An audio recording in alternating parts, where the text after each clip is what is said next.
Photo electric effect जो अपना चल रहा है एक्सपेरिमेंटल स्टडी, तो मैं आगे बढ़ने से पहले आपसे एक दो क्वेश्चन पूछता हूँ जस्ट ये जानने के लिए कि कितना हमारे दिमाग में है ठीक ठाक। ठीक है, कॉपी वॉपी में एकदम नहीं लिखेगा आंसर, ऐसी थोड़ी। इधर ध्यान दो, मेरी तरफ ध्यान दो। पहला सवाल, कोशिश करना कि एक बार में सही जवाब है। पहला सवाल, मान लो दो लाइट आ रही है, दो अलग अलग लाइट। दो अलग अलग लाइट मतलब दोनों की फ्रीक्वेंसी डिफरेंट है। सपोज एक लाइट ये आई और एक लाइट ये। एक की फ्रीक्वेंसी न्यू है और एक की फ्रीक्वेंसी टू न्यू।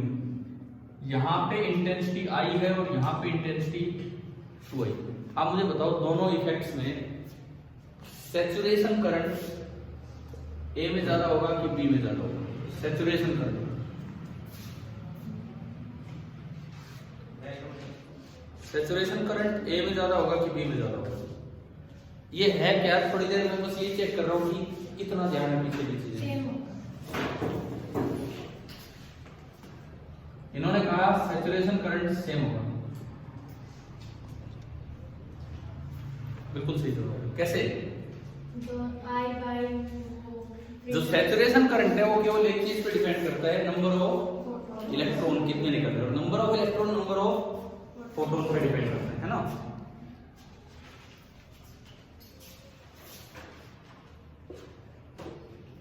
आप कल नहीं आए तो कल नहीं आए ना, तो वीडियो लेक्चर अटेंड कर लिया। मुझे लगता है मैं शायद आप जाते हो शाम को ही वीडियो लेक्चर आपको मिल जाता है। अगर कोई ना भी आए इसलिए कि अटेंड थोड़ी बहुत नहीं अटेंड करके रख लीजिए पूरी, ठीक है, ताकि ना समझ में आए तो कुछ पूछ लोगे। और कल तो एक अच्छा थ्योरेटिकल लेक्चर था, मैं आपको बताऊं। कोई नहीं, अभी हम आगे बढ़ते हैं, अपना इसमें काम स्टार्ट करते हैं आगे। मेरा पहला सवाल आज का ये किया आपसे। देखो ये छोटे छोटे कितने सवाल बन जाते हैं कि ये सेम लाइट आई ना अलग अलग लाइट आई, ये न्यू और आई और ये टू न्यू और टू आई। अब मेरा क्वेश्चन है कि सैचुरेशन करंट दोनों में सेम होगा अलग होगा? तो सैचुरेशन करंट एक बात पे डिपेंड करता है, क्या? नंबर ऑफ इलेक्ट्रॉन कितने निकले। जिस वक्त सारे इलेक्ट्रॉन सीधे हो जाएंगे, पहुंचने लग जाएंगे, उसी वक्त करंट सैचुरेट हो गया। तो नंबर ऑफ इलेक्ट्रॉन डिपेंड करता है आने वाले फोटॉन्स पे, और नंबर ऑफ फोटॉन इन्होंने बताया किसके प्रोपोर्शनल होता है? नंबर ऑफ फोटॉन्स जो होता है that is proportional to I by, है ना। तो आई बाई न्यू देखते हो तो जितना यहां है उतना ही है, 2 से 2 तो कैंसिल हो गया। इसका मतलब सैचुरेशन करंट दोनों केसेस में क्या मिलेगा? पहले सवाल का जवाब आ गया। दूसरा सवाल, मान लो एक लाइट ये आ रही है जिसकी इंटेंसिटी आई है, फ्रीक्वेंसी न्यू। दूसरी लाइट एक और आ रही है, उसकी इंटेंसिटी तो आई है, फ्रीक्वेंसी टू न्यू। क्या दोनों में सैचुरेशन करंट सेम होगा या अलग अलग होगा? किसमें सैचुरेशन करंट ज्यादा होगा? नंबर ऑफ फोटॉन्स पहले वाले में तो आई बाई न्यू के प्रोपोर्शनल है, और दूसरे वाले में आई बाई, तो यहाँ तो कम हुआ है ना। नंबर ऑफ फोटोन वहां ज्यादा है तो सैचुरेशन करंट वहां पे ज्यादा होगा। अगला सवाल, इसी केस में नो वोल्टेज करंट किस में ज्यादा होगा?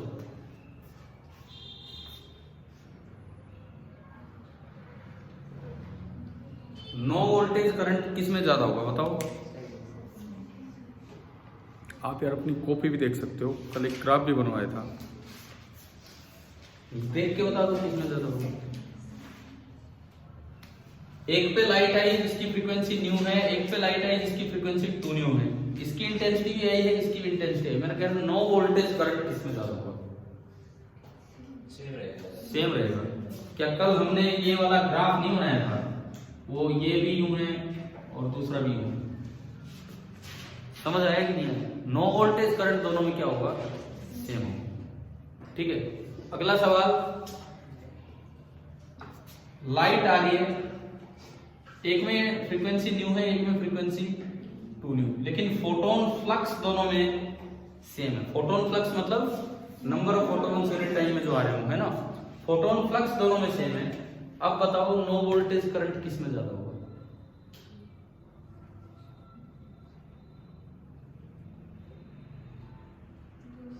दूसरे में।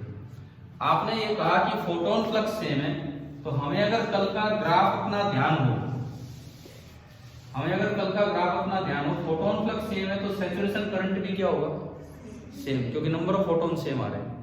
लेकिन इसमें न्यू का पैकेट आ रहा है, इसमें 2 न्यू का, तो जो न्यू वाला पैकेट है उसकी V नॉट कम होगी और जो 2 न्यू वाला उसका ज्यादा होगा। तो ये बनाया था कल, ये जल्दी पिंच ऑफ वोल्टेज आ जाएगी और ये थोड़ा आगे जाके बनाया था ना। तो नो वोल्टेज करंट किस में ज्यादा होगा? 2 न्यू वाले में। समझ आ रहा है ना? मतलब छोटे छोटे सवाल ग्राफ से बन के आते हैं सीधे, मतलब ग्राफ दिमाग में है तो आप ये कर पाओगे। और एक और सवाल, एक लाइट आ रही है, फ्रीक्वेंसी दोनों की सेम है, न्यू और न्यू, इंटेंसिटी इसकी आई है और इसकी 2i है, सैचुरेशन करंट किस में ज्यादा होगा? 2i।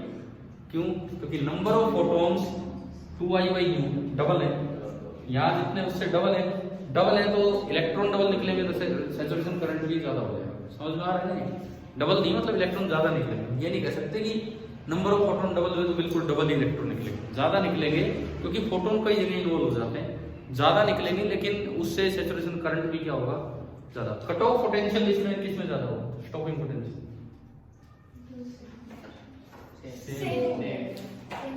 न्यू सेम है तो एक पैकेट की एनर्जी सेम है, तो कट ऑफ पोटेंशियल दोनों का क्या होगा? सेम होगा। एक बार बताओ, क्या ये थ्योरेटिकल स्टडी से रिलेटेड क्वेश्चंस हो जाएंगे? है ना उम्मीद? देखो मुश्किल नहीं है, पर ये है कि दिमाग थोड़ा सा ठीक रखो उस समय, क्योंकि हम गलत लगा गए तो फिर जरा सी गलती से गलत हो जाएगा। समझ आ गया? ठीक है। अब ये जो थ्योरेटिकल स्टडी थी, यहीं पे एक आखिरी काम जो इसका बचा है, फिर हम चलेंगे कुछ फोटो इलेक्ट्रिक इफेक्ट या फोटोन थ्योरी से रिलेटेड 1-2 सवालों पे भी किस तरह से होगा, और फिर पार्ट सेकंड स्टार्ट करेंगे।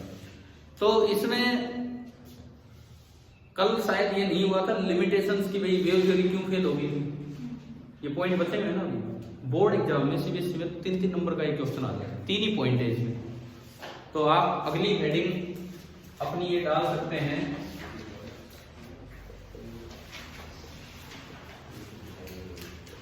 Failure of wave theory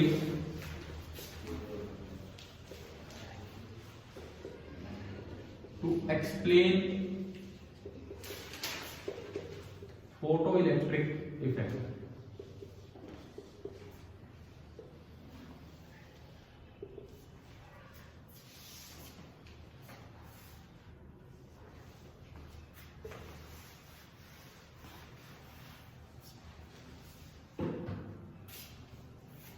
wave theory क्यों नहीं एक्सप्लेन कर पाई फोटो इलेक्ट्रिक इफेक्ट को, और क्यों फोटोन थ्योरी? अब देखो हमने पहले फोटोन थ्योरी पढ़ी, तो ये जो 2-3 दिन से जो थ्योरेटिकल स्टडी चल रही है, एक पॉइंट समझ आ रहा है ना कि क्यों हो रहा है, क्योंकि हम फोटोन पिक्चर दिमाग में, नहीं तो ये रटने पड़ते सारी की सारी बातें।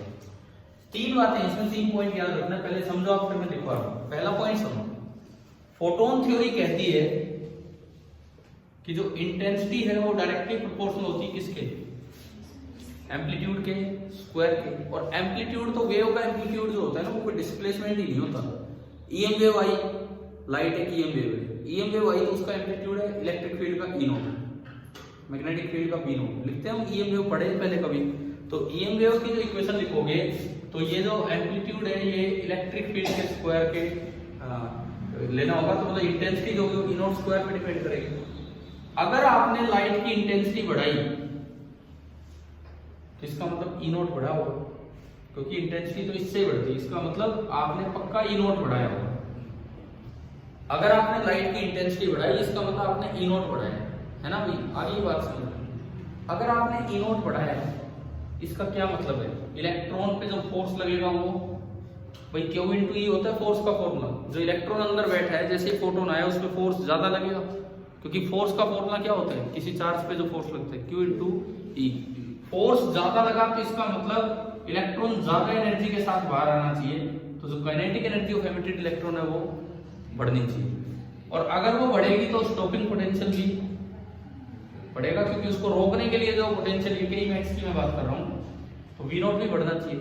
अब बताओ क्या क्या एक्सपेरिमेंटली ऐसा हो रहा है, आप पढ़ के आए हो इतना कि आप उसी लाइट की इंटेंसिटी बढ़ा रहे हो, उसी लाइट की, मतलब फ्रीक्वेंसी नहीं बढ़ाई मैंने, ओनली क्या बढ़ाई उसकी इंटेंसिटी। तो क्या इंटेंसिटी बढ़ाने से स्टॉपिंग पोटेंशियल बढ़ता है क्या? नहीं बढ़ता ना। जबकि वेव थ्योरी तो समझा ही नहीं पाई इस बात को। वेव थ्योरी के अकॉर्डिंग तो इंटेंसिटी बढ़ेगी तो एम्पलीट्यूड बढ़ेगा, एम्पलीट्यूड बढ़ेगा तो जो इलेक्ट्रॉन है वो ज्यादा फोर्स लेके तो ज्यादा एनर्जी के साथ बाहर निकलेगा, और ज्यादा एनर्जी के साथ बाहर निकला तो उसको रोकने के लिए फोर्स भी ज्यादा लगाना पड़ेगा, यानी कि स्टॉपिंग पोटेंशियल क्या होना चाहिए? इंक्रीज। परंतु ऐसा हो नहीं रहा था, तो यहाँ फेल हो रही है वेव थ्योरी। पहला पॉइंट आ गया समझ? लिखो, ढंग से लिखना, बिकॉज ये लिखना आना चाहिए, बोर्ड एग्जाम में आ जाता है ये वाला सवाल। Number 1, according to wave theory, according to wave theory, greater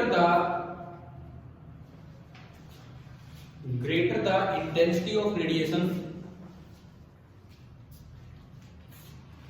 greater the intensity of radiation, greater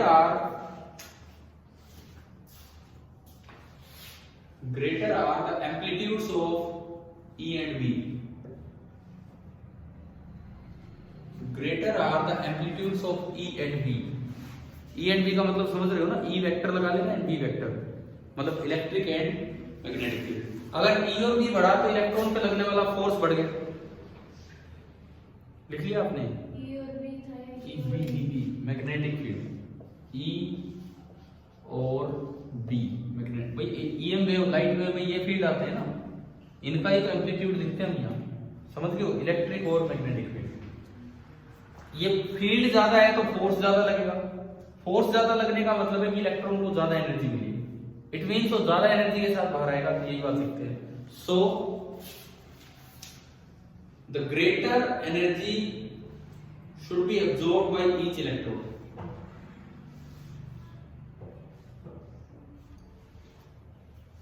so the greater energy should be absorbed by each electron. और अगर ज्यादा एनर्जी के साथ बाहर निकला है तो Kemax बोले या V नोट बोले, दोनों क्या होने चाहिए? इंक्रीज होने चाहिए। सो Kemax और V note should increase. So Kemax और V नोट शुड इंक्रीज। अब बताओ क्या इंटेंसिटी बढ़ाने से ऐसा होता है? आपने लिखा सो Kemax और V note should increase with intensity but it does not happen. should increase with intensity but it does not happen, लेकिन ऐसा नहीं होता। शायद पहला पॉइंट आपको समझ आई गई है ना। दूसरी बात सुनो, वेव थ्योरी कहां फेल हो रही थी, अब ये सुनिए दूसरा पॉइंट। अब जैसे मैं बात करूं, कल मैंने 4 लॉज पढ़ाए थे, नंबरिंग याद ना हो, 4 लॉज याद है यार? ग्राफ याद रखो, ग्राफ, पहला ग्राफ ये वाला, दूसरा ग्राफ ये वाला, तीसरा ग्राफ वो बीच में कट हो जाता वो, और चौथा ग्राफ यूं स्टार्ट होता है बस और यूं। तो उन ग्राफ से रूल्स हमारे दिमाग में आ जाते हैं ना, समझ आ गया होगा। चलिए इधर लौट के आते हैं। फेल्योर का दूसरा पॉइंट, क्यों फेल हुई वेव थ्योरी? देखो एक मेटल है, मैं ये सवाल करवा चुका आपको, एक मेटल है, मान लो ग्रीन लाइट इस पे डाली तो इलेक्ट्रॉन निकल रहे हैं, और रेड लाइट डाली तो इलेक्ट्रॉन नहीं निकल रहा है, मतलब न्यू नॉट की वैल्यू बीच में होगी उनके। पढ़ा नहीं है, तुम कर चुके। मैंने माना कि वो जो विब्ग्योर वाला पैटर्न है उसमें किसी मेटल की जो थ्रेशोल्ड फ्रीक्वेंसी वो ग्रीन और रेड के बीच में लाई करती है। जो विब्ग्योर वाला आपका पैटर्न है उसमें जो फ्रीक्वेंसी है, हमने पढ़ा कि भी आगे जाओगे तो फ्रीक्वेंसी बढ़ेगी, और यहाँ वॉयलेट होता है और यहाँ रेड होता है, ये विब्ग्योर है। सपोज किसी मटेरियल की, मेटल की थ्रेशोल्ड फ्रीक्वेंसी यहाँ है, तो ग्रीन लाइट की फ्रीक्वेंसी तो इससे ज्यादा है और रेड की इससे कम है, मतलब ग्रीन लाइट डालोगे तो इलेक्ट्रॉन निकलेगा और रेड डालेंगे तो इलेक्ट्रॉन नहीं निकलेगा, है ना। अब एक चीज को नहीं समझा पाई वेव थ्योरी, ग्रीन लाइट तो थी मैं बहुत ही डिम डालूं, डिम मतलब कम इंटेंसिटी, तो भी इलेक्ट्रॉन निकल रहे हैं, और रेड लाइट कितनी स्ट्रॉन्ग कर दो, कितनी स्ट्रॉन्ग मतलब कितनी ब्राइट कर ले, मतलब बहुत ही ज्यादा इंटेंसिटी की, तो भी इलेक्ट्रॉन नहीं निकल रहे। पढ़ा था कल हमने ऐसा, भाई रेड लाइट स्ट्रॉन्ग करने का क्या मतलब है? आपने क्या एक पैकेट की एनर्जी बढ़ाई है? आपने तो एक की बजाय 100 फोटोन फेंक दिए, नहीं आया इलेक्ट्रॉन दोबारा। 1,00,000 फोटोन फेंक दिए, नहीं आया इलेक्ट्रॉन। क्यों नहीं आ रहा? अरे आप कितने ही फेंको, एक इलेक्ट्रॉन को तो एक से मतलब है, और एक फोटोन की एनर्जी तो आप वही दे रहे हो।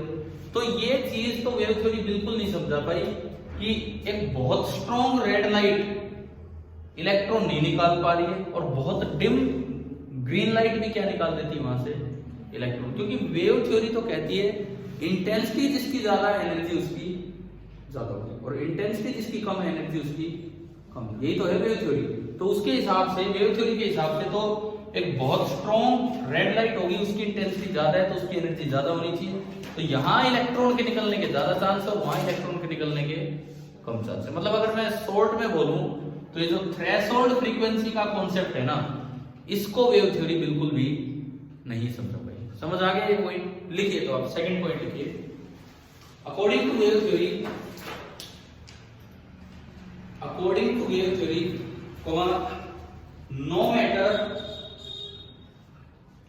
no matter what the frequency of radiation is,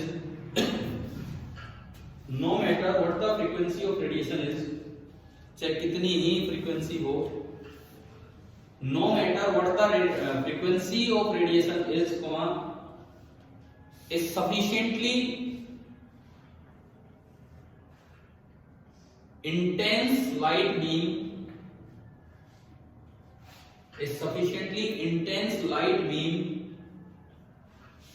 should be able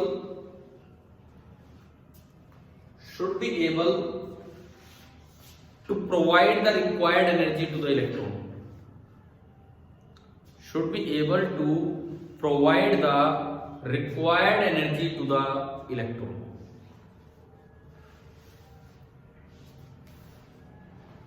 तो क्या कोई थ्रेशोल्ड फ्रीक्वेंसी जैसी चीज एग्जिस्ट करनी चाहिए? क्या लिखा आपने? एक बार स्टेटमेंट पढ़ के देखो।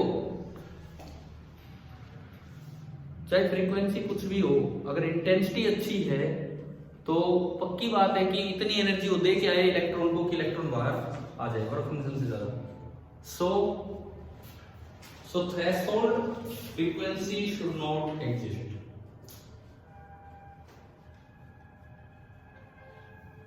So threshold frequency should not exist, but it exists. So threshold frequency should not exist, but it exists. लेकिन वो exist करती है। दो कारण यहां तक समझ आ गए हैं? देखो याद भी तो हो यार ये चीजें, कॉपी कब तक साथ चलेगी, याद हो जानी चाहिए। पहला पॉइंट क्या बताओ? पहला पॉइंट, अगर इंटेंसिटी बढ़ाई तो वेव थ्योरी एक्सपेक्ट करती है कि एक इलेक्ट्रॉन ज्यादा एनर्जी के साथ आएगा, तो उसके रोकने के लिए जो स्टॉपिंग पोटेंशियल है वो भी बढ़ना चाहिए। जबकि हमने पढ़ा खाली इंटेंसिटी बढ़ाने से तो कुछ होता ही नहीं जब तक फ्रीक्वेंसी ना चेंज करो। दूसरा पॉइंट क्या बताया? ये एग्जांपल दिमाग में रखो। एक ग्रीन लाइट डिम लाइट है मान लो, और एक रेड लाइट बहुत ब्राइट लाइट डाल रहे हो, तो वेव थ्योरी कहती है कि रेड से निकल जाएगा, ग्रीन से नहीं निकल पाएगा, वो डिम है। लेकिन असल में हो क्या रहा है? अगर न्यू नॉट उसके बीच में है कहीं तो ग्रीन से निकल जाएगा, लेकिन रेड से नहीं निकलेगा। समझ गए हो? तो ये कॉन्सेप्ट ऑफ थ्रेशोल्ड फ्रीक्वेंसी भी समझा नहीं पाई जो यहाँ पे मिल रहा था। और तीसरा पॉइंट मैंने कल चौथे लॉ के साथ बताया था आपको। फोर्थ लॉ पे ध्यान दो एक बार।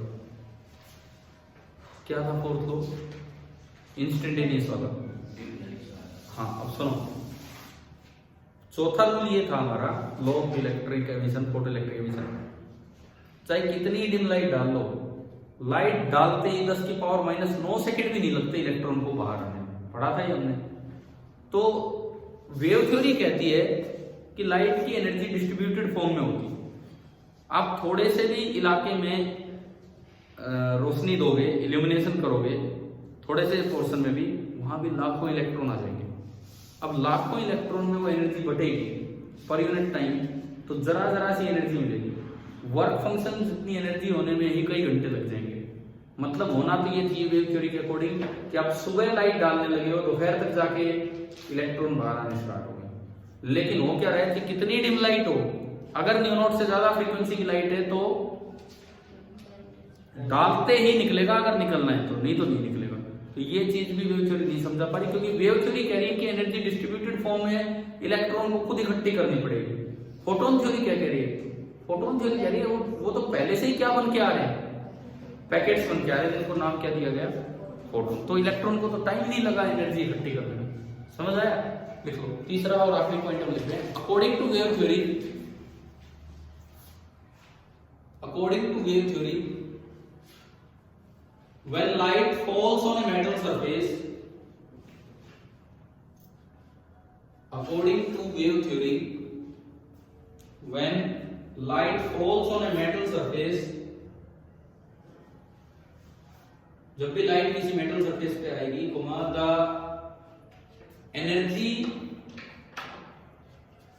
The energy will not go to a particular electron, the energy will not go to a particular electron but will be distributed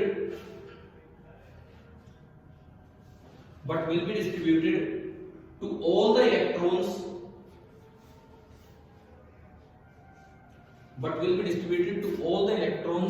in the illuminated portion of metal surface, to all the electrons in the illuminated, मतलब जहां रोशनी आई है, in the illuminated portion of metal surface। तो अगर थोड़े भी portion पे light आई होगी, थोड़े से भी पोर्शन पे तो बहुत ज्यादा इलेक्ट्रॉन होंगे, और वो इतने इलेक्ट्रॉन एब्जॉर्ब कर रहे हैं लाइट को, तो क्या एक के इससे कुछ अच्छी खासी लाइट आने वाली है? भाई मान लो लाइट आई 5 जूल, इलेक्ट्रॉन बैठे हैं 50,000, 5 इलेक्ट्रॉन वोल्ट, इलेक्ट्रॉन बैठे हैं 50,000, तो कुछ भी तो नहीं मिल रही है को, और वर्क फंक्शन है 4 इलेक्ट्रॉन वोल्ट, तो 4 इकट्ठा करने में भी सुबह की शाम हो जाएगी 1 इलेक्ट्रॉन। आगे देखो, सिंस फुल स्टॉप के बाद इसी में, since a large number of electrons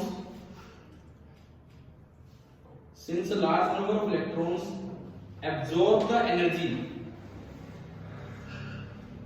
since a large number of electrons absorb the energy,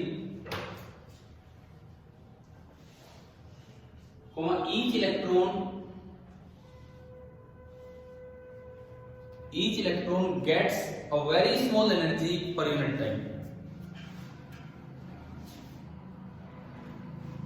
Each electron gets a very small energy per unit time.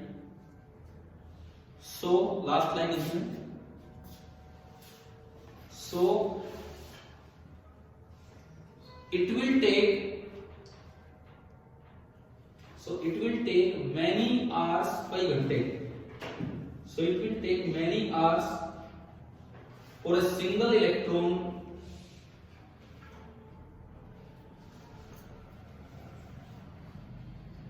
किस में कई घंटे लगेंगे बताना, किस चीज में, कितनी एनर्जी इकट्ठी करने में, कितनी एनर्जी इकट्ठी करने में, वर्क फंक्शन जितनी।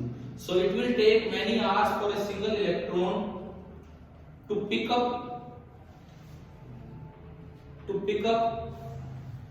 Sufficient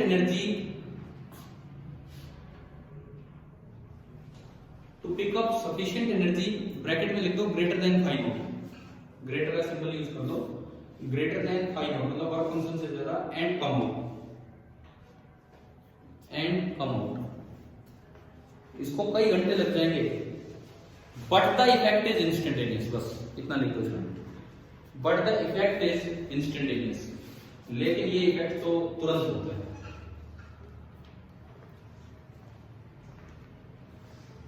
but the effect is instantaneous, तुरंत होता है ये। भाई अब बताओ, ये 3 पॉइंट मैंने इतना लिखवाया इसलिए ये बोर्ड में लिखना आता है, तो आपको वहां दिमाग में लिखना ही नहीं आ रहा, फिर कैसे बात बनेगी? आप बताओ क्या ये तीनों पॉइंट आपको समझ आ गए हैं कि नहीं? याद हो ही गए होंगे। मैं एक बार रिपीट करूं, पहला पॉइंट क्या है, इंटेंसिटी बढ़ाओगे तो एम्पलीट्यूड ई नोट बढ़ेगा, तो फोर्स ज्यादा लगेगा, तो ज्यादा एनर्जी के साथ वो बाहर आना चाहिए, तो वी नोट बढ़ना चाहिए, लेकिन ऐसा नहीं होगा। दूसरा पॉइंट, वो रेड और ग्रीन वाला दिमाग में रखो कि एक ब्राइट लाइट से इलेक्ट्रॉन निकलने के ज्यादा चांस होने चाहिए, डिम लाइट से कम, लेकिन यहाँ तो फ्रीक्वेंसी का कॉन्सेप्ट आ रहा है। और तीसरा पॉइंट है टाइम वाला, वेव थ्योरी कहती है बहुत टाइम लगेगा और हो ये काम अचानक रहा, ठीक है। अब थ्योरेटिकली मोर देन सफिशिएंट काम हो गया है, हमने पूरा फोटो इलेक्ट्रिक इफेक्ट पढ़ लिया, बीबी रेडिएशन, ब्लैक बॉडी रेडिएशन और कॉम्पटन इफेक्ट हमें पढ़ने की इतनी जरूरत है नहीं, कॉम्प्यूटर तो बिल्कुल ही नहीं है आपके सिलेबस में, और पीवी रेडिएशन का थोड़ा सा आइडिया प्लस वन में आ चुका होगा। ठीक है, 12th के सिलेबस में यही पार्ट होता है। बताओ फोटो इलेक्ट्रिक इफेक्ट पूरा समझ आया? ठीक है, अब एक तो ये सुनो, आपकी बुक से जो आप कल जो काम करके लाएंगे, देखो ऐसा है चाहे हम पार्ट सेकंड स्टार्ट करते हैं, लेकिन ऐसा नहीं कि पार्ट फर्स्ट खत्म हो गया, इसकी चीजें डिस्कस होती रहेंगी क्वेश्चंस के थ्रू। सोल्ड एग्जांपल है 3 तक, बुक में देखो एक बार एक साथ ही हो, और आप चाहें आपके पास अगर समय हो तो 11.3 सोल्ड एग्जांपल तक थोड़ा थ्योरी भी पढ़ सकते हैं, मैंने करवा दिया सारा पॉइंट, मन करे तो पढ़ लेना, है ना। और एक चीज और है, जब आप अगले पेज पे जाओगे, वैसे तो पार्ट सेकंड स्टार्ट हो गया, जब मैटर वेव का जिक्र आ रहा है कहीं, वेव नेचर ऑफ मैटर का, लेकिन उससे अगले पेज पे जो ब्लू कलर में दिया है, क्या दिया है? Photo cell. पेज नंबर कितना है? 399। ये फोटो सेल पार्ट सेकंड पे नहीं है, ये एक एप्लीकेशन है फोटो इलेक्ट्रिक इफेक्ट की, पार्ट फर्स्ट की ये एप्लीकेशन है। अब बहुत डेप्थ में तो सवाल नहीं आता है फोटो सेल पे, लेकिन किस तरह से आ जाता है कि photocell is based on 4 phenomena लिख रखे हो, और उनमें से एक हो फोटो इलेक्ट्रिक इफेक्ट, तो फोटो सेल किस पे बेस्ड है? Photoelectric effect. दूसरी बात, कभी कभार एक और सवाल, जैसे फोटो सेल में क्या दिया जा सकता है, या किसी भी फोटो इलेक्ट्रिक इफेक्ट पे क्या बना के दिया जा सकता है, सुनो, ये कोई प्लेट है, एमिटर प्लेट, एक पॉइंट सोर्स ऑफ लाइट है, वहां से लाइट डाली जाती है, बोला जाए कि इसको ना डबल दूरी में कर दिया, बस यूं आ जाए, क्या लाइट चेंज हुई है? मैंने इस पॉइंट सोर्स को डबल डिस्टेंस पे कर दिया, क्या लाइट चेंज हुई है? नहीं हुई। क्या इंटेंसिटी चेंज हुई? Intensity of point source inversely proportional होती है डिस्टेंस के स्क्वायर। तो अगर आपने दूरी डबल कर दी तो इंटेंसिटी कितनी हो जाएगी? कम। कितने टाइम्स डिक्रीज हुई? 4 टाइम्स। समझ में आया भाई? डिस्टेंस डबल की तो कितने टाइम डिक्रीज हुई? 4 टाइम्स। यूं मत कहना 1/4 टाइम डिक्रीज हुई, डिक्रीज कितने टाइम्स हुई तो 4 टाइम्स बोला। समझ गए हो ना ये चीज? अगर कहीं पे इंटेंसिटी I0/4 हुई है, पहले I0 थी, तो डिक्रीज 1/4 टाइम्स नहीं हुई, डिक्रीज कितने टाइम्स हुई है? 4 टाइम्स। तो मतलब इस तरह से सवाल बन के आ सकते हैं। फोटो सेल नाम दे दिया और पॉइंट सोर्स को थोड़ा दूर ले गए, लाइट डाली, तो इंटेंसिटी पे क्या फर्क हुआ, ये तो हमें समझ आ ही गया था। ठीक है, एक क्वेश्चन लिखो, फोटो सेल को इन्वॉल्व करवा देता हूँ। क्वेश्चन अपनी कॉपी में आप लिख दो। The point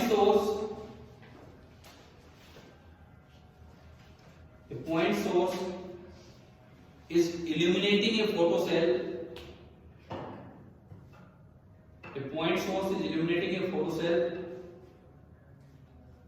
from a distance of 1 meter.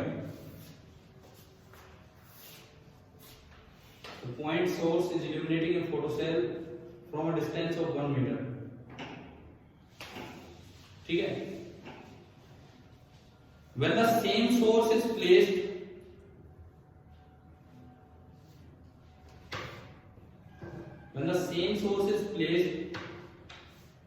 half meter away,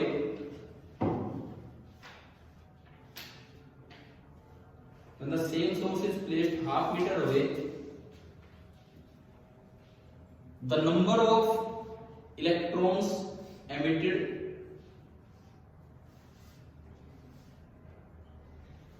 would, 4 option लिखो। Number of electrons emitted would, पहला option increase by a factor of 2,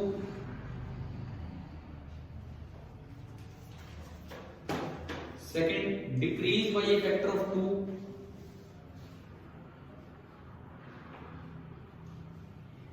third increase by a factor of 4,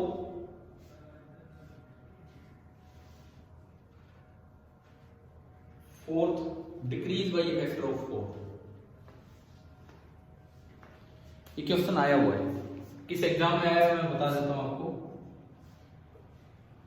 इस paper का नाम सुने कभी? बुक्स में देखो क्या था, ये कौन सा पेपर है? नहीं, ये कौन सा पेपर है आजकल, क्या नाम है इसका? जो जेई मेंस जो होता है ना, जिसको जेई मेंस बोलते हैं, वो पहले ये पेपर था। जो जेई एडवांस है वो पहले जेई मेंस नाम से जाना जाता था, इस तरह से जाना, तो ये नाम ही थे पहले। तो AIEEE 2005 का ये सवाल है। अब इसमें देखो पॉइंट सोर्स है और आप इसको कितनी पास ले आए, 1 से आधा मीटर, तो इंटेंसिटी बढ़ी है कि कम हुई है? बड़ी है। एक आपने आर कम कर दिया, तो भाई अपने सॉल्यूशन में ये लिख लो कि फॉर अ पॉइंट सोर्स, अपने सॉल्यूशन में आप ये चीज मेंशन कर दो कि फॉर अ पॉइंट सोर्स जो आई होता है that is inversely proportional to r square. तो अगर डिस्टेंस आधा कर दिया यानी कि इंटेंसिटी बिकम्स 4 टाइम्स। लाइट की फ्रीक्वेंसी चेंज हुई है क्या, बताओ? लाइट की फ्रीक्वेंसी क्यों नहीं हुई? वही तो सोर्स है, उसी को तो आप दूर दे रहे हो, समझ गए हो? फ्रीक्वेंसी सेम है, सोर्स सेम है, नंबर ऑफ फोटॉन्स किस पे डिपेंड करता है? आई बाई न्यू। आई 4 टाइम्स बढ़ गया, न्यू सेम है, यानी कि नंबर ऑफ फोटॉन्स भी कितने टाइम्स हो गया? 4 टाइम्स। तो इलेक्ट्रॉन्स निकलेंगे वो भी हम एक्सपेक्ट कर सकते हैं, जरूरी नहीं कि वो 4 टाइम्स से निकलेंगे, जरूरी नहीं कि वो 4 टाइम, लेकिन पहले से ज्यादा तो निकल रहे होंगे। परंतु जिस तरह से क्वेश्चन में ऑप्शंस थे, तो हमारी एक्सपेक्टेशन यही होगी कि अगर नंबर ऑफ फोटॉन्स 4 टाइम्स निकले तो नंबर ऑफ इलेक्ट्रॉन्स जो निकले होंगे, फोटॉन्स अगर 4 टाइम्स आए हैं, इलेक्ट्रॉन्स जो निकले होंगे वो भी नियरली कितना मान सकते हैं? 4। एग्जैक्टली नहीं, नियरली होता है, ठीक है? तो सैचुरेशन करंट या फोटो करंट में क्या फर्क पड़ने वाला है? इसमें तो नंबर ऑफ इलेक्ट्रॉन ही पूछे बस, समझ में आया कि देखो हम एग्जैक्टली नहीं कह सकते, लेकिन जो 4 ऑप्शन जिस तरह के दिए हैं उसके हिसाब से जितने फोटोन बड़े होंगे उतने ही हम इलेक्ट्रॉन मान लेंगे।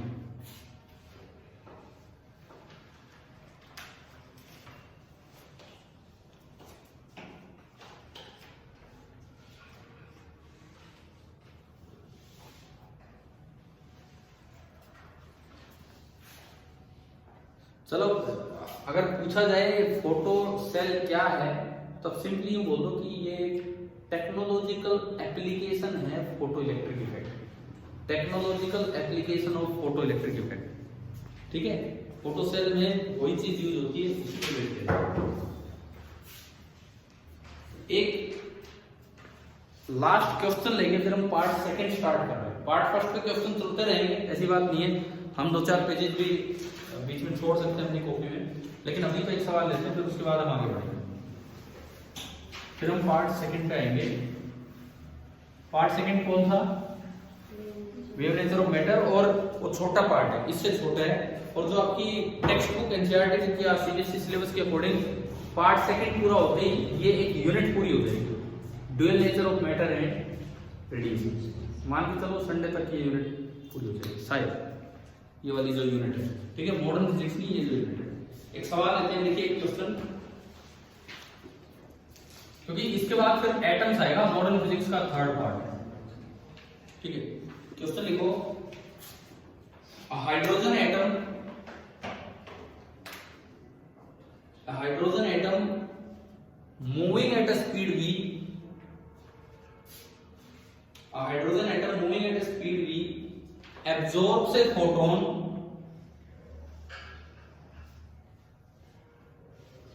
absorbs a photon of wavelength 122 nanometer,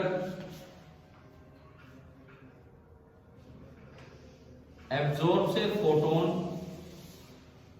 of wavelength 122 nanometer and stops.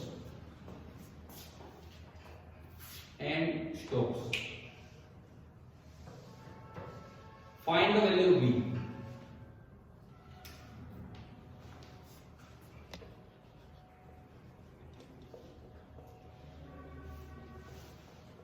और भाई ये दिया है क्वेश्चन में, मास हाइड्रोजन ये है, और ये डायग्राम क्या बना दो।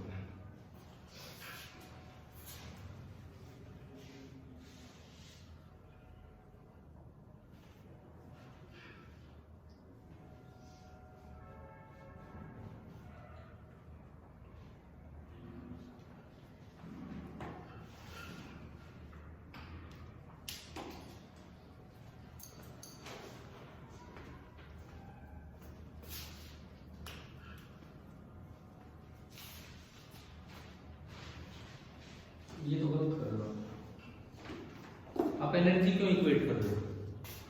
आपने क्या किया, एनर्जी इक्वेट किया आपने टी स्क्वायर और ये।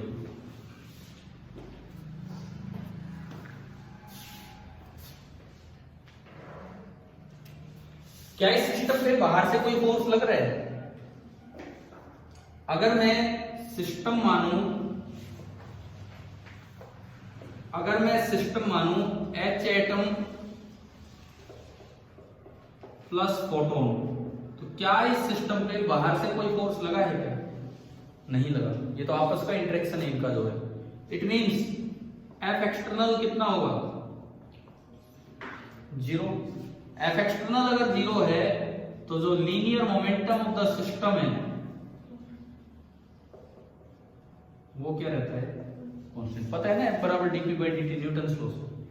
तो आप इनिशियल मोमेंटम इसको देख के लिखो, किसी एक डायरेक्शन को पॉजिटिव मान लो। इनिशियल मोमेंटम, आगे वाली डायरेक्शन मैंने पॉजिटिव मानी, इसका मोमेंटम कितना होगा? इसका मोमेंटम mv, ये तो पार्टिकल, सीधा पार्टिकल लिख रहे हैं, mv 1.67 इंटू 10⁻⁻27 इंटू v तो हमें निकालना है, प्लस उसका मोमेंटम कितना होगा? फोटोन है जी, फोटोन। कैसे लिखते हैं फोटोन का मोमेंटम? अरे पूरी फोटोन थ्योरी पढ़ी है, फोटोन का मोमेंटम नहीं बता रहे, h/λ, लेकिन डायरेक्शन अपोजिट है। मोमेंटम एक वेक्टर क्वांटिटी है, आप एक डायरेक्शन को पॉजिटिव ले रहे हैं, तो ये यहां पे जो मोमेंटम आएगा वो कितना आएगा? -h/λ। समझ आ रहा है? h कितना होता है? SI यूनिट में 6.63 ले लो इंटू 10⁻⁻34, और लैम्डा कितना है? 122 इंटू नैनो मतलब 10⁻⁹। ये SI यूनिट में ये इसका लीनियर मोमेंटम आ गया। P फाइनल कितना? फोटोन रिफ्लेक्ट हुआ है कि फोटोन एब्जॉर्ब हुआ है? सवाल पढ़ के देखो। फोटोन रिफ्लेक्ट हुआ है कि एब्जॉर्ब हुआ है? एब्जॉर्ब जब होता है तो फोटोन का मोमेंटम कितना हो जाता है? 0। और इस इंटरेक्शन के बाद H एटम का क्या हुआ है बताओ? क्वेश्चन पढ़ के। स्टॉप मतलब रुक गया वो भी, तो उसका मोमेंटम भी कितना होगा?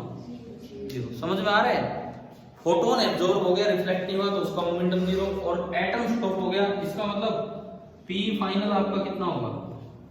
0। और by momentum conservation P final should be equal to P initial. कर दोगे? लिख लो, अपनी कॉपी में नोट कर लो, मैं आंसर बता रहा हूं।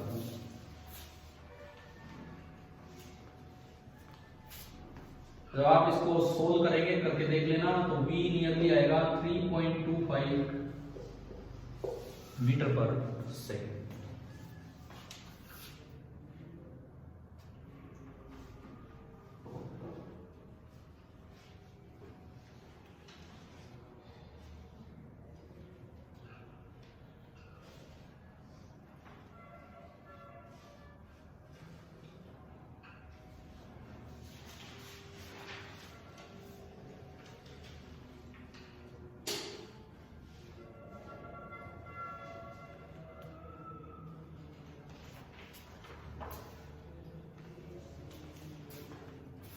कर लेना, सिंप्लीफाई बाद में कर लेना, तरीका आ गया ना समझना कैसे है।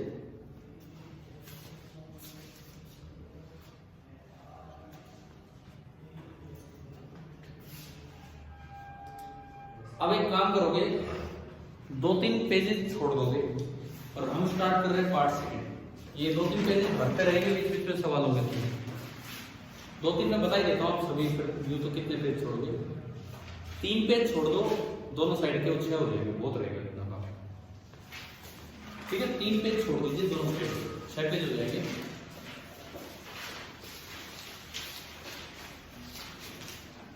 तो चले पार्ट सेकंड स्टार्ट करें। ठीक है, पार्ट सेकंड पार्ट फर्स्ट से छोटा है। मैं एक बार थोड़ा सा आइडिया लेता हूं पार्ट सेकंड स्टार्ट करने से पहले, कुछ जिक्र हो चुका होता है उसका। केमिस्ट्री में अनसर्टेनिटी प्रिंसिपल आता है +1 में, आता है ना? कब आता है? प्लस वन स्टार्टिंग में, दूसरे चैप्टर मतलब प्लस वन स्टार्टिंग में आ जाता है। किसने दिया था? हाँ, नाम आता है ना उसके साथ। किसने दिया था? हाइजेनबर्ग अनसर्टेनिटी प्रिंसिपल बोलते हैं ना, उसके साथ लिखा रहता है HEISENBER। ठीक है, अनसर्टेनिटी प्रिंसिपल थोड़ा सा याद है? कुछ इस तरह का था कि uncertainty in momentum into uncertainty in position. ये क्या है? एक पार्टिकल कहीं है वही है, फिर उसमें अनसर्टेनिटी कहां से आ गई उसकी पोजीशन में? मतलब ये कोई एक्स एक्सिस है, इलेक्ट्रॉन यहां है, फिर भी कहते हैं ना ना ना कुछ अनसर्टेनिटी, पता नहीं यहां है या यहां से लेके यहां है, ये होती है अनसर्टेनिटी। ये क्या चीज है? यही मैं पूछ रहा हूं भाई। आप यहां हो तो यही हो, या अनसर्टेनिटी हमें नहीं पता, आप कितनी दूरी में कहीं भी मिल सकते हैं, ऐसा कुछ नहीं है ना। एक पार्टिकल तो पार्टिकल होता है, फिर उसमें अनसर्टेनिटी वाली बात कहां से आ गई? हैं? नहीं मान लो मूव हो रहा है। बोर ने बड़ा क्लियर बताया क्या, अगर आप बोर मॉडल पढ़ के आए, बोर ने बड़ा क्लियर बताया कि इलेक्ट्रॉन फर्स्ट ऑर्बिट का 0.529 एंगस्ट्रॉम दूरी पे ही मिलेगा, ना थोड़ा उधर ना थोड़ा उधर। बोर ने बड़ा क्लियर बताया कि उसकी स्पीड समथिंग इनटू 10⁻6 मीटर पर सेकंड होती है फर्स्ट ऑर्बिट में। बोर ने बता रखा अपने उसमें, हम एटम वाले चैप्टर में लेंगे ये चीजें। पोजीशन और मोमेंटम एक साथ ये बता दिए बोर ने एक साथ। अरे ये बता रहा बोर, मतलब मैं बता रहा हूँ, बोर ने बताया। सुनो, बोर ने ये बता दिया कि स्पीड फिक्स होगी तो मतलब मोमेंटम फिक्स हो गया। पोजीशन फिक्स तो कर दी कि भाई इतनी दूरी पे ही मिलेगा, ये फिक्स है पोजीशन, तो दोनों चीजें फिक्स होगी। फिर अनसर्टेनिटी प्रिंसिपल कहां से आ गया कि ना तो ये फिक्स है ना ये फिक्स है? देखो सुनो, जो भी है वो प्रिंसिपल केमिस्ट्री में तो पढ़ लिया आपने, दोबारा फिजिक्स में पढ़ेंगे, ठीक है। लेकिन मैं ये पूछ रहा हूँ, जब केमिस्ट्री में पढ़ा था, इस डेल्टा एक्स का मतलब क्या था? इस डेल्टा एक्स का मतलब कहां से आ गया? ये पोजीशन अनसर्टेनिटी कहां से आ गई? पोजीशन अनसर्टेनिटी कहां से आ गई? ये पोजीशन अनसर्टेनिटी तब आती है जब मटेरियल पार्टिकल की तरह नहीं, किस तरह बिहेव करने लग जाए? वेव की तरह। और ये अलग तरह की वेव है। आप लाइट वेव बनाते हो, यूं बनाते हो, यहां भी एक पैकेट है, ये भी एक पैकेट है, लेकिन ये वेव का पैकेट है। ये ऐसी वेव आएगी, बस इस तरह की वेव बनेगी। तो हम एक नया वेव तरह का नेचर स्टार्ट करने वाले हैं, और part second of modern physics हम स्टार्ट करें, उसका नाम डाल दो wave nature of matter. Part second wave nature of matter.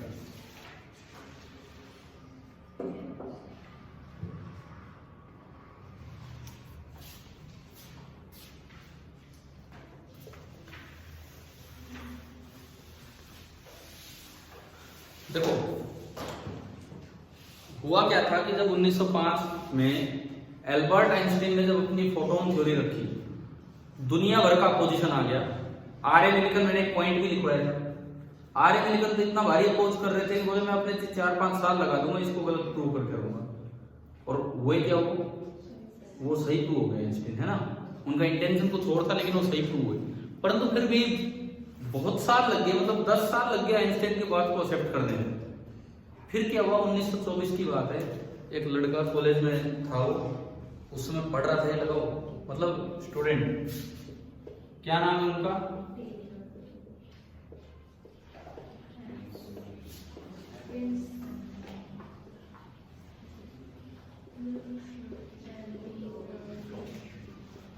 यार ये भी तो नाम आया होगा केमिस्ट्री में, ये लास्ट के 2 वर्ड आए, ठीक है।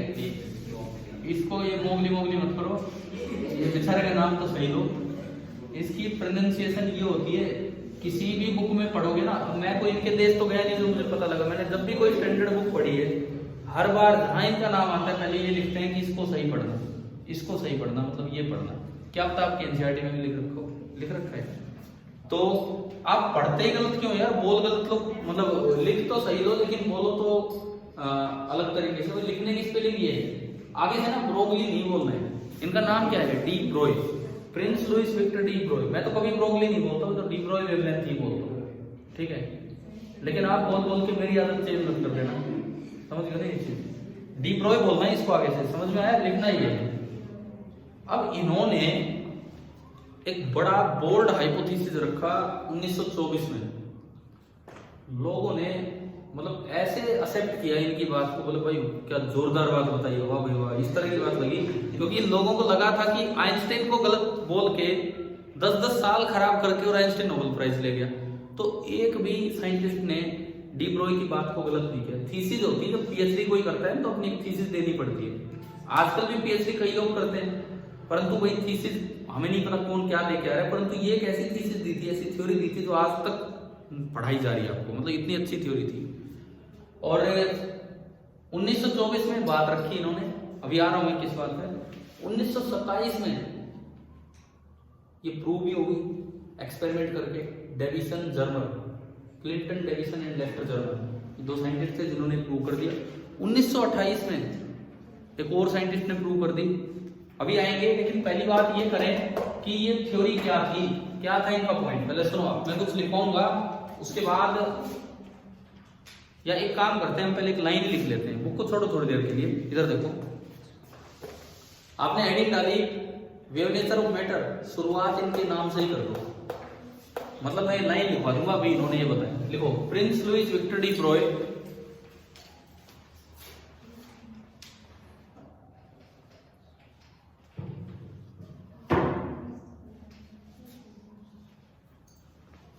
put forward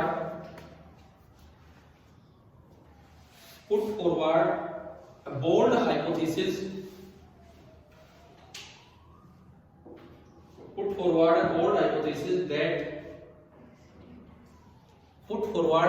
hypothesis हाइपोथेसिस क्या होती है?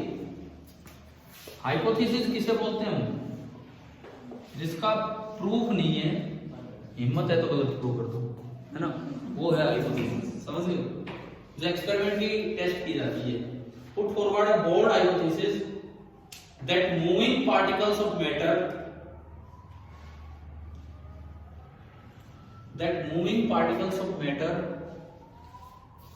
should display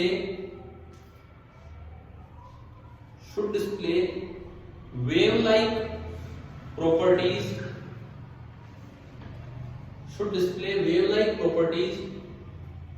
under suitable conditions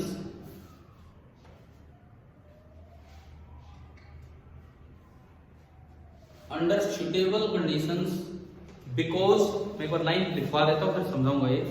because nature is symmetrical, प्रकृति में बहुत ज्यादा सिमेट्री है। because nature is symmetrical, that is ऐसे लिख लिया करो, if radiation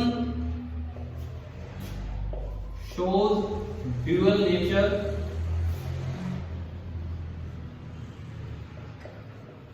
so should matter. If radiation shows dual nature, so should matter.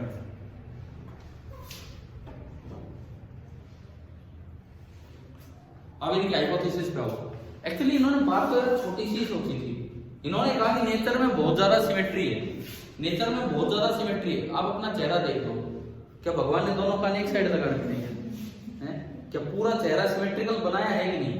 तो मतलब इन्होंने कहा कि नेचर में हर जगह सिमेट्री है। तो आप जिस चीज को वेव मानते थे, रेडिएशन, उसका भी आइंस्टाइन बता गया कि कैसा नेचर है, पार्टिकल नेचर बता दिया आइंस्टाइन ने पूरा, है ना। अगर वेव जैसी चीज का पार्टिकल नेचर है तो मतलब पार्टिकल जैसी चीज का भी कैसा नेचर होना चाहिए, वेव नेचर। वो अंडर सुटेबल कंडीशंस कभी तो दिखे, ठीक है। दैट इज वो। उसके बाद मैंने ये लिखा है कि अगर रेडिएशन का ड्यूअल नेचर है तो मैटर का भी क्या होना चाहिए, dual nature, so should matter. क्या लाइनें समझ आ गई? अब मैं इसको थोड़ा डायग्रामेटिकली समझाता हूं कि क्या है। देखो,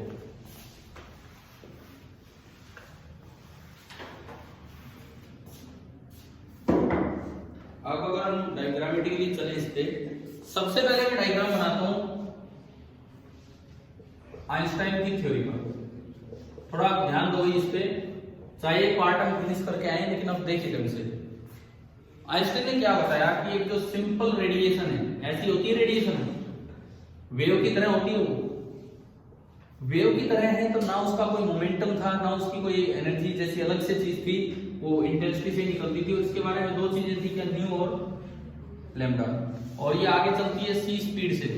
तो न्यू, लैम्डा और सी में जो रिलेशन था वो हम शायद याद कर चुके हैं। Lambda is equal to c by nu. Einstein ने क्या बताया कि खाली ये ऐसे ही इसके साथ एक पैकेट चलता है। ये कोई यूजुअल पार्टिकल नहीं है, थोड़ा अलग तरह का पार्टिकल है, पैकेट ऑफ एनर्जी है।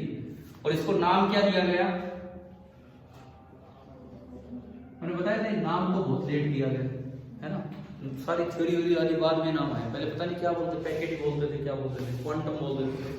तो फोटोन आया, ये फोटोन आया, फोटोन की स्पीड भी सी है, लेकिन ये एक पार्टिकल है। पार्टिकल है तो जरूर इसका कुछ ना कुछ मोमेंटम होगा और कुछ ना कुछ एनर्जी होगी, है ना, यही था। अब मोमेंटम इसका आइंस्टाइन के अकॉर्डिंग क्या था, h बाई लैम्डा। अब क्या रीजन रहा होगा, एक बार सुनो, एक्सपेक्टेड रीजन क्या रहा होगा ये h बाई लैम्डा देने का। एक्सपेक्टेड रीजन कैसे आप जस्टिफाई करें ये मोमेंटम इसका h बाई लैम्डा है। सुनो, आइंस्टाइन ने अपनी एक और थ्योरी दी थी जिसे बोलते हैं थ्योरी ऑफ रिलेटिविटी, है ना, नाम ही सुना बस हमने, इतना ही, आप लोगों ने नाम ही तो सुना अभी तक 11th-12th में। तो वो थ्योरी ऑफ रिलेटिविटी आगे आती है, आगे जो है फिजिक्स उसमें आइंस्टाइन ने कहा कि अगर इस फोटोन का इफेक्टिव मास में m मानूं तो जो इस फोटोन की एनर्जी होगी मैं उसको क्या लिख सकता हूं, mc²। अगर इस फोटोन का इफेक्टिव मास m है तो फोटोन की एनर्जी को मैं क्या लिख सकता हूं, mc²। और आइंस्टाइन की थ्योरी में फोटोन की एनर्जी को किससे डिनोट किया गया है, h न्यू। तो यहां से अगर मैं मास की वैल्यू निकालूं तो मास कितना आ गया, h न्यू अपॉन c²। आ गया। अब मोमेंटम इन जनरल कोई भी पार्टिकल होता है तो मोमेंटम क्या होता है, मास इनटू वेलोसिटी। मास तो ये रहा h न्यू अपॉन c²। और वेलोसिटी कितनी है इस फोटोन की वेलोसिटी, c। एक c से c कैंसिल और ये आ गया h upon c by new. और c बाई न्यू क्या होता है वेव का, लैम्डा।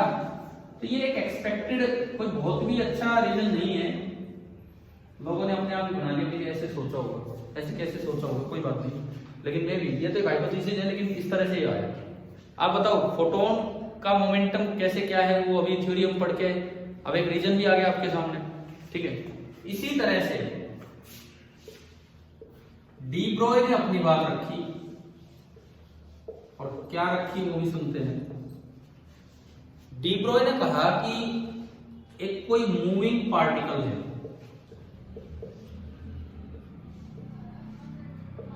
एक कोई मूविंग पार्टिकल है, उसका मास m है, उसकी स्पीड भी है, यानी कि इसका जो लीनियर मोमेंटम होगा वो कितना होगा, mv। डी ब्रोय ने कहा कि इसके साथ भी एसोसिएटेड एक वेव पैकेट चलता है। इनफाइनाइट भी वेव नहीं हो सकती, जैसे ये वेव है, ये तो इनफाइनाइट, पता नहीं कहां से कहां तक है, कहां से जनरेट हो रही है, कहां तक पहुंच रही है, कुछ नहीं पता, है ना। लेकिन एक फाइनाइट एक्सटेंशन की एक वेव होती है जिसे मैटर वेव नाम दिया गया, पहले डी ब्रोय वेव भी बोलते थे, बाद में मैटर वेव कहने लगे। वो वेव ऐसी है, यहां नहीं है, ये इसके अगल बगल ही होगी, मैं तो आगे दिखा रहा हूं बना के।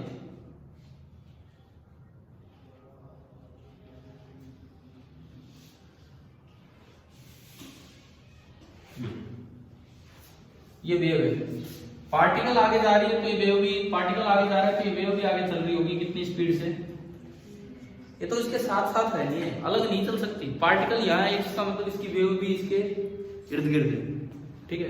ऐसा नहीं कि पार्टिकल आगे आगे जा रहा है, वेव पीछे पीछे आ रही है। पहले गाँव में ऐसे चलते थे, वेव पार्टिकल की बात नहीं कर रहा, मैं आदमी लुगाई की बात कर रहा हूँ। अरे भाई कोई स्टेशन भी जा रहा है, कोई स्टेशन से आ रहे हैं, भगवान जाने 1 किलोमीटर का गैप बना के चलते होता है। देखा है ना आप सुनने को, ठीक है। तो वो गैप नहीं है यहाँ पे, मतलब चलना चाहिए साथ, लेकिन इतना गैप बना के चलते हैं जो चलते हैं भगवान जाने। लेकिन ये अलग नहीं चलती है, ये अपने पार्टिकल के साथ चलती है, ठीक है। अब सुनो तो इधर देखो, बोर्ड पे देख दो, ये जो वेव है ये वेव पैकेट जो है इसको नाम दिया जाता है डी ब्रोई वेव या मैटर वेव। एक बार थोड़ा ध्यान देना, अभी सुनना एक दो बातें इसके बारे में। डी ब्रोई वेव या मैटर वेव ये वहां नहीं है, पहली बात इस पार्टिकल के आसपास ही इसके साथ है ना, बल्कि पार्टिकल इसके बीच में कहीं होगा। अब सुनो, एक केमिस्ट्री का हमने अभी टर्म यूज की, अनसर्टेनिटी वाली बात जो आपने केमिस्ट्री में पढ़ी, उसमें एक वर्ड आया था डेल्टा एक्स। डेल्टा एक्स का क्या मतलब है कि अगर ये पार्टिकल वेव की तरह दिखेगा तो आप यूं नहीं कह सकते कि ये यहां है, उसकी कुछ एक्सटेंशन है, यहां से लेके यहां तक। समझ में आ रहा है? इसका मतलब ये जो अनसर्टेनिटी है कि उसकी पोजीशन यहां से लेके और यहां तक हो सकती है, इस अनसर्टेनिटी को क्या बोलते हैं? Delta x. आप एज अ पार्टिकल देखते हो दिख रहा है यहाँ, एज ए वेव देख रहे हो तो हमें नहीं पता वो पार्टिकल कहाँ है। पहली बात। दूसरी बात वेव है तो कुछ वेवलेंथ भी होगी, कोई प्रूफ नहीं है, जस्ट ये बोला इन्होंने, डी ब्रोई ने। जब आइंस्टाइन कह के गया कि हमें लैम्डा पता है तो पी आता है h बाई लैम्डा, तो उल्टा कर दो रिलेशन। अरे जब पी से लैम्डा निकला तो लैम्डा से पी भी जब लैम्डा से पी निकाला तो यहाँ पी से लैम्डा आ जाएगा। यानी कि इस वेव की जो वेवलेंथ होगी, क्या फॉर्मूला बनना चाहिए उसका? h by P. इस डी ब्रोई वेव की जो वेवलेंथ होगी उसका फॉर्मूला दिया क्या? h by P. कोई प्रूफ नहीं है इसका, एक्सपेरिमेंटली वेरीफाई किया गया और बिल्कुल सही मिला। हम भी देखेंगे डेविसन जर्मर एक्सपेरिमेंट में ये चीज, है ना। ये चीज आइंस्टीन वाले भी एक एक्सपेक्टेड प्रूफ सा दे दिया, कोई प्रूफ वो भी नहीं है, लेकिन इसका तो बिल्कुल ही प्रूफ नहीं है और ये केवल एक्सपेरिमेंटली टेस्ट हुआ है। अच्छा, एक और बात, कोई भी वेव है तो उसमें कुछ तो ऑसिलेट करता है। जैसे साउंड वेव, उसमें प्रेशर ऑसिलेट करता है, कंप्रेशन बना हुआ प्रेशर बढ़ जाता है, रेयरफैक्शन बना हुआ प्रेशर कम हो जाता है। लाइट वेव, उसमें क्या ऑसिलेट करता है? बोलो, लाइट वेव में क्या ऑसिलेट करता है? रोशनी। अरे क्या ऑसिलेट करता है? इंटेंसिटी। वो तो किसी भी वेव की होती है, वेवलेंथ वो तो किसी भी वेव की होती है। ऑसिलेट क्या करता है?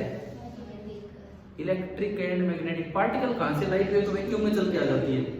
जितने गलत जवाब हो सकते थे सारे आ गए। सुनो, आज भी क्लास में आ चुका कि लाइट वेव जब चलती है तो क्या दो चीजें ऑसिलेट करती है, क्या क्या है? इलेक्ट्रिक और मैग्नेटिक फील्ड। ठीक है। साउंड वेव चलती है, प्रेशर ऑसिलेट करता है। स्ट्रिंग वेव चलती है रस्सी में तो पार्टिकल की पोजीशन ऑसिलेट करती है। समझ रहे हो? इसमें क्या ऑसिलेट कर रही है? ये तो यार एक बात बताओ, कोई मैटर चल रहा है, चार्ज पार्टिकल नहीं चल रहा है, इलेक्ट्रिक मैग्नेटिक फील्ड कहां से आ गया? कोई भी मास चल रहा है न्यूट्रल, इसमें क्या ऑसिलेट कर रहा है?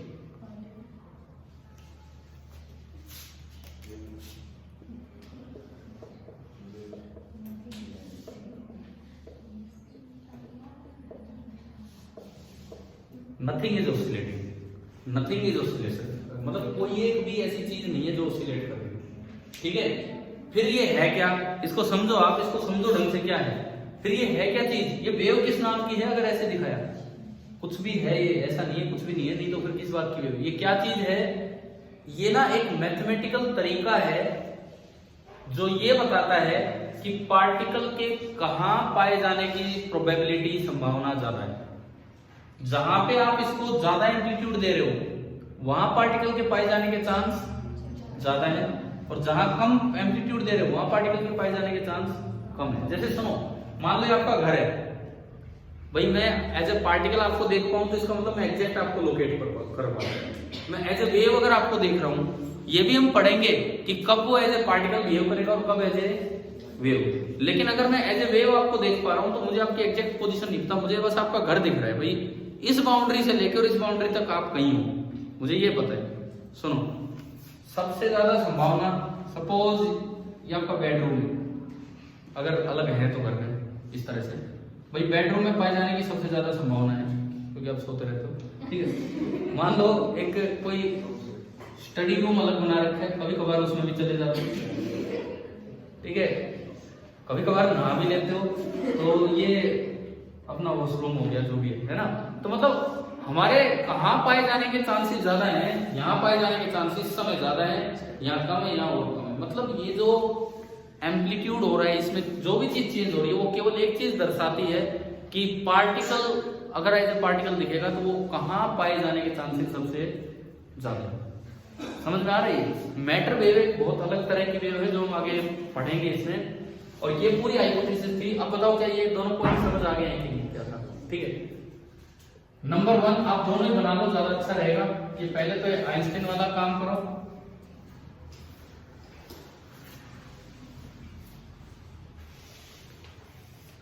ये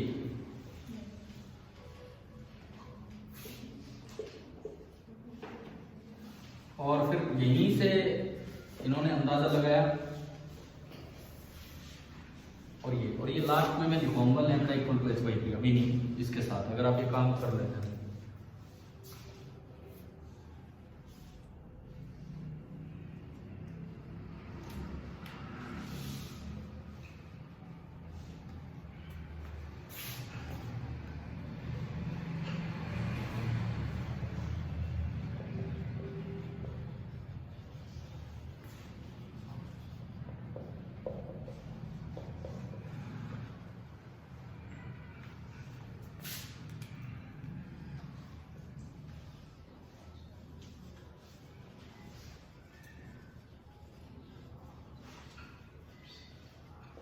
एक बार बस ये लास्ट पॉइंट और देखो, फिर आप कर लेना नोट। ये मैंने लास्ट में क्या लिखा है कि मटेरियल पार्टिकल्स के लिए जो डी ब्रोई वेवलेंथ है उसका फॉर्मूला क्या दिया, डी ब्रोई ने उसी को उल्टा कर दिया, उसी से लिया है।